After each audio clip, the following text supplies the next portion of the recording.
ce qui s'est passé il y a maintenant quelques jours à Saint-Martin et Saint-Barthélemy.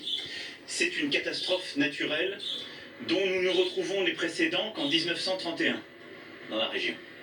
C'est-à-dire quelque chose d'inédit, profondément, qu'on ne peut comparer avec aucun autre événement météorologique connu dans les dernières décennies.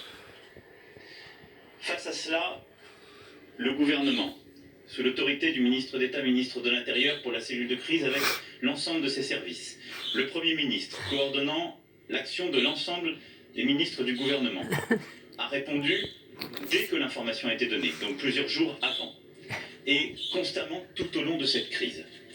Ce que nous avons mis en place depuis le début de la crise, depuis l'ouragan, c'est l'un des plus grands ponts aériens depuis la Deuxième Guerre mondiale.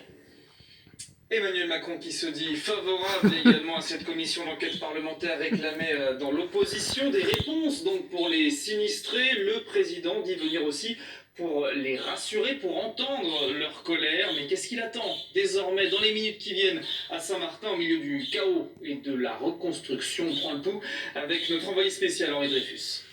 Oui, effectivement, les tensions commencent à s'apaiser, notamment dans les quartiers qui ont fait l'objet de pillages ces derniers jours. La présence de 300 militaires ainsi que l'instauration d'un couvre-feu chaque soir entre 19h et 5h du matin permet d'apaiser des peurs parfois infondées, mais c'est surtout la distribution d'eau, de nourriture et d'essence pour alimenter les groupes électrogènes qui vont permettre le retour au calme progressif. Les habitants qui savent qu'Emmanuel Macron arrive ce matin sur l'île attendent néanmoins